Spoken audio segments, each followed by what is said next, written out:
Yeah.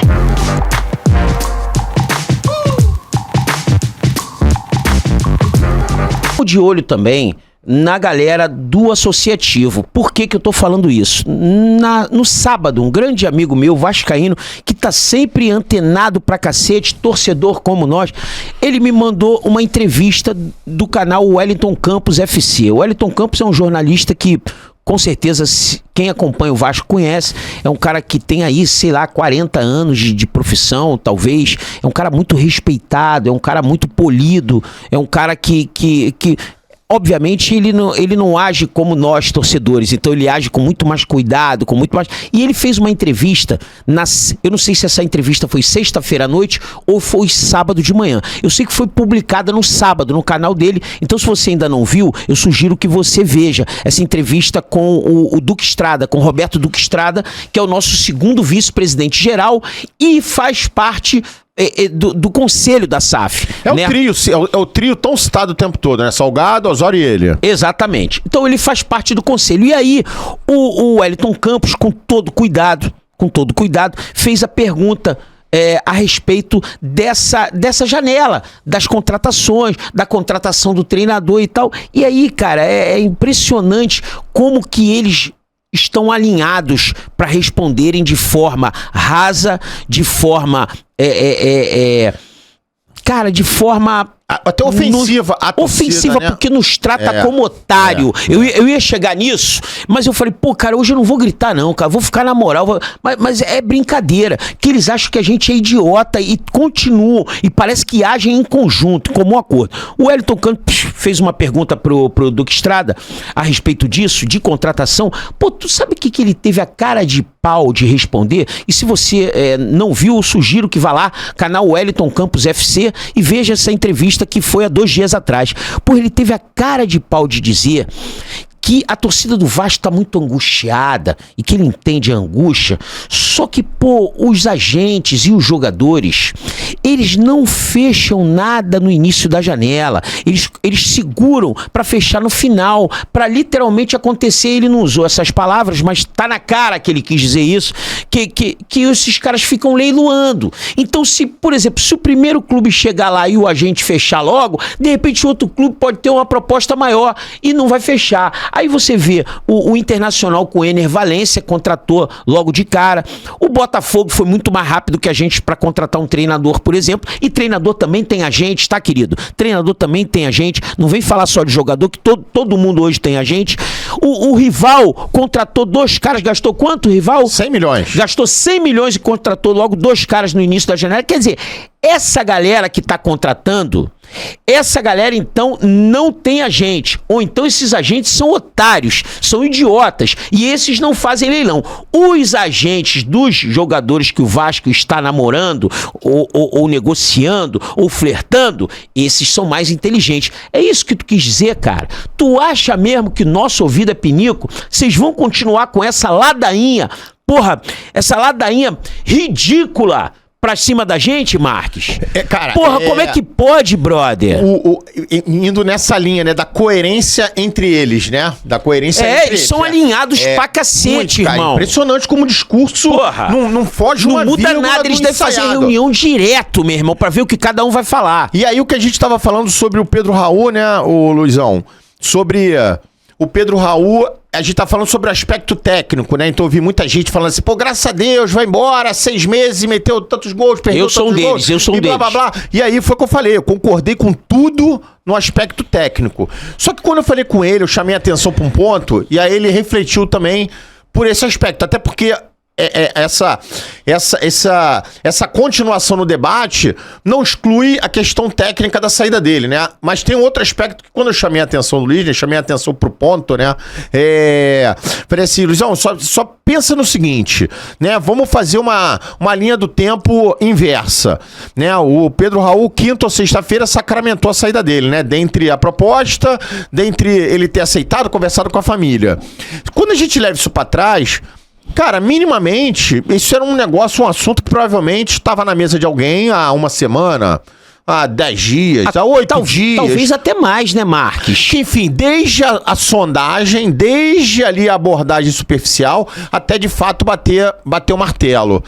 Cara, durante todo esse processo, eles não poderiam, em paralelo, ter considerado que o Vasco estava para receber 20 milhões dessa venda, que era uma possibilidade, para poder pegar parte dela e encaixar num gap de proposta, né? Já que a gente tá lendo aí que tem um montão de jogador na mesa, né? Tem um monte de jogador na mesa. Não, que o Vasco já fez proposta, já fez...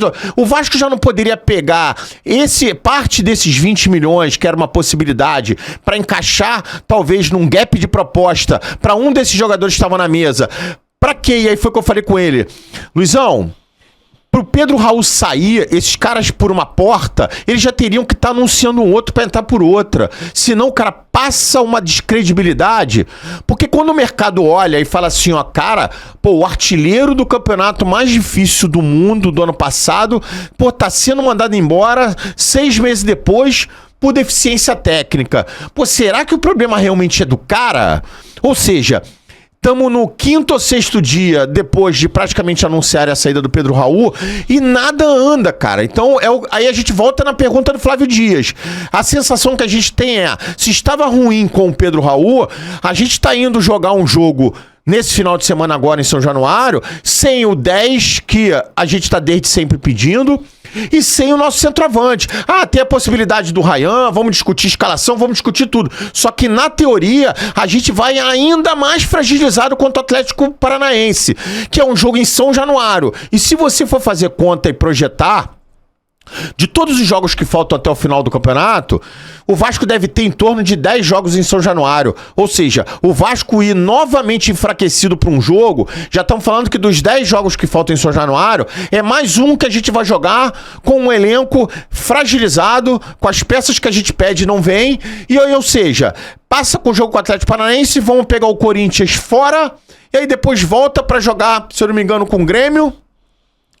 E aí o Vasco vai deixando passar, que é tudo que esses caras querem, cara. Que o tempo passe, não sei pra quê. Eu também não consigo Não sei pra quê, a gente tenta decifrar, a gente até se pergunta aqui, antes de todas as... Já algumas lives a gente se pergunta, cara, que merda a gente ter que ser praticamente repetitivo em mais um bate-papo, né? A gente poderia estar falando, inclusive na coletiva hoje do Ramon Dias, a gente poderia estar falando do esquema de jogo, de qual o jogador que poderia estar jogando para algum esquema, como que o Atlético Paranaense joga, se vão jogar com o time titular, se vão jogar com o time reserva, e aí, se for jogar com o time reserva, como que o Vasco pode se aproveitar? E a gente absolutamente não fala da posição na tabela, a gente ganhando, qual é o impacto que isso pode ter, se perder. Pelo contrário, sabe que infelizmente eu escutei o final de semana inteiro, que graças a Deus o Vasco não jogou no final de semana. Senão, parceiro, era capaz da gente tá fazendo a nossa live aqui agora com uma lanterna na mão. Não, e o pior de tudo, cara, que a gente precisa falar, porque faz parte da nossa vida isso, e não é de hoje. Há muitos anos, pode tentar relembrar aí, que quando a gente joga a Série A, é essa amargura, é esse sofrimento. Quando a gente joga a Série A, é um Deus nos acuda, brother. Porque vitória é uma coisa muito escassa pro Vasco quando se fala de Série A. A gente teve a última Série A boa nossa, foi 2017, irmão. Foi 2017. Nós temos, há 6 anos atrás, foi a nossa última Série A boa. Mesmo assim, boa, terminamos em 6º lugar. Né? Muito longe do que a gente almeja de verdade, que é ganhar o campeonato. Então, quer dizer, é muito chato isso, mas é uma coisa que se repete, entra ano, sai ano. Eu vou aproveitar aqui e continuar pedindo pra você aí, primeiro agradecer a participação. Vai Somos chegando. 150, Thales? Somos 150 ao vivo, muito obrigado pelo carinho de vocês são fora de série com a gente. Eu vou pedir para que vocês aí que estejam assistindo, você que está assistindo, se inscreva no nosso canal se ainda não for inscrito, curta aí essa live e, se possível, copia o link e joga nos teus grupos de WhatsApp para dar essa moral pra gente. A gente está no momento desmonetizado. Se quiser participar, falar com a gente aqui, mandar algum comentário a respeito do que a gente está falando, mandar alguma sugestão porque a gente vai falar ainda nessa live de hoje, você pode vir através da nossa chave Pix, que está aparecendo aqui na parte de baixo do vídeo, doe@servasco.com.br. faz a sua doação e na própria mensagem, e já manda a sua mensagem, porque é possível, né, Marcos? Na hora que faz o Pix ali de escrever, e já faz seu comentário que a gente vai ler aqui. Não é isso, meu camarada? Cara, é isso. Eu tô lendo aqui as mensagens aqui da galera mandando pra gente, galera comentando bem aqui, o Corinthians, mesmo tendo um time superior ao Vasco,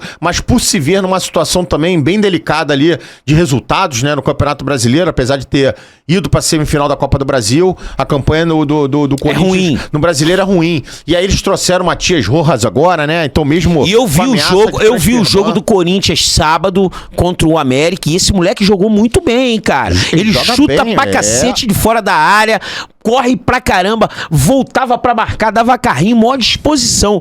Que é o que a gente... Que é o que eu falava aqui particularmente, até voltando nesse assunto do Pedro Raul, que eu te dou 100% de razão por tudo que você falou, né? Mas que eu acho que... Eu espero que pro Vasco tenha sido um excelente negócio a saída dele. Até porque, cara, sendo sincero pra você, o Vasco não tem dinheiro. E essa enrolação toda, essa causada toda aí de demora de tudo e dinheiro que só chega na janela de setembro, não tem dinheiro. Eu vi um comentário numa live nossa, eu não sei se foi numa live ou num corte, alguém comentou assim, falou assim, ó, essa SAF aí é uma farsa, eu também acho que tá? Eu também acho que essa SAF é uma farsa. Essa empresa aí, eles só botaram os 70 milhões iniciais do Vasco, o resto eles estão trabalhando com o dinheiro do Vasco. Irmão, isso não é impossível não, tá? Isso não é impossível, porque a gente não sabe os recebíveis que o Vasco tinha em relação a contratos e outras coisas mais. Então, pô, meu irmão, tanto isso... Eu não duvido disso não, cara. Tanto isso é possível, cara, que você vê a loucura. A gente já tá começando a trabalhar com o reuso do dinheiro. Exato. A gente, quando tá falando aqui agora, a gente já, torcedor, já tá falando assim, ó. Ainda bem que não tem dinheiro, então vamos pegar o próprio dinheiro do Pedro Raul e vamos trazer pra essa negociação. Não, mas o outro dinheiro que você falou aí na semana passada que o Vasco assinou da Liga... Não vai entrar o dinheiro da Liga também? 42 milhões. Então, é dinheiro da Liga, é dinheiro do Pedro Raul, é dinheiro do nosso Andrei. Pô, vai a merda. Os caras não têm dinheiro, brother. Os caras não têm dinheiro. Essa SAF de enganação. Eu tô falando, irmão. Eu falo uma coisa aqui que eu espero que eu esteja errado. Essa SAF ainda vai dar caso de polícia. Vão provar. Não, e você tava comentando... Vão provar essa sacanagem aí. Você tá comentando aqui da entrevista do Duque Estrada. Né, você comentou sobre o absurdo dele dizer sobre a janela. Então, o outro absurdo que ele também falou, né? Que vocês podem conferir lá na entrevista do Wellington Campos com ele, é a respeito da entrada da grana do aporte, isso acontecer em setembro. Ele, de uma forma simplória e rasa, me diz assim, não, os aportes vão acontecer todos em setembro por causa da assinatura do contrato que acabou atrasando. É sabido, a gente acompanhou que atrasou. Relembra aí, Marcos, a assinatura os do motivos dos atrasos. Que deveria ter acontecido em julho do ano passado. Isso. Ele acabou demorando um pouco mais, porque meia dúzia de sócios lá resolveu entrar com uma ação na justiça. Isso. E blá, blá, blá. A Alerj também, lembra que teve na Alerj um bagulho aí lá? Acabou postergando ali 2 meses a assinatura do contrato, ficou pra setembro. Só que, Duque Estrada, eu vou te fazer uma pergunta, né? Que obviamente não vai ter resposta, como muitas não têm. Vocês não poderiam ter colocado em contrato que o aporte de setembro fosse só no primeiro ano e que do segundo ano em diante o aporte voltasse a ser em julho, como ele estava inicialmente planejado? Cara, aí é a mesma coisa que a gente entra naquela seara do 190 milhões no primeiro ano, 120 no segundo, 270 no terceiro, 120 no quarto. Quem aceitou 270 milhões no terceiro ano? Quem aceitou que o aporte acontecesse em setembro? Então, sempre... Pra resumir... Deve ser alguém do rival, né? Pra resumir, essa galera do associativo, voltando aí a falar, citar nomes, nosso presidente Salgado, nosso vice-presidente Osório, nosso segundo vice-presidente Duque Estrada e Companhia Limitada, que eu não sei quais são os outros nomes, né? Mas esses que capitanearam tudo, que estavam de frente de tudo, eles fizeram um contrato que só beneficia uma parte. A parte da 777, os caras se deram bem pra caramba. Porque, como o Marques acabou de falar, eles parcelaram a compra, que não foi de 1 bi e 400, como falaram aí aos 4 cantos, foi só de 700 mil, porque o restante paga-se 700 milhões, né? 700 milhões, porque o restante paga-se com fluxo de caixa, paga-se dívidas que o Vasco tinha adquirido anteriormente com fluxo de caixa. Obrigado, diretor. Aguinha pra gente, que a gente tá falando igual papagaio. Aí o que acontece? Esses 700 milhões foram parcelados em 4 anos e, como o Mark já cansou de explicar aqui, eles foram divididos de uma forma desumana pro Vasco. 40% no ano 3, Ou tá? seja, só pra tirar o peso. Nos 2 primeiros anos de contrato, o Vasco recebe 40% dos 700 milhões. E Tô recebe certo? mais 40 em um ano. E no os terceiro outros só. 40% dos 700 milhões, a gente mete a mão no terceiro ano, cara. Por qual motivo? Qual isso é uma lógica? coisa tão absurda, porque só foi bom pros caras. Os caras estão comprando a gente e estão pagando como eles querem. Pior, além disso, colocaram as datas de pagamento pós-janela de transferência internacional. Que malandro que são os dirigentes do Vasco.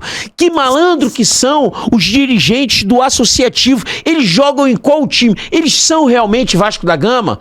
Porra, se são, meu irmão. Porra, eles são muito Zé Ruela. 3 Zé Ruela, brother.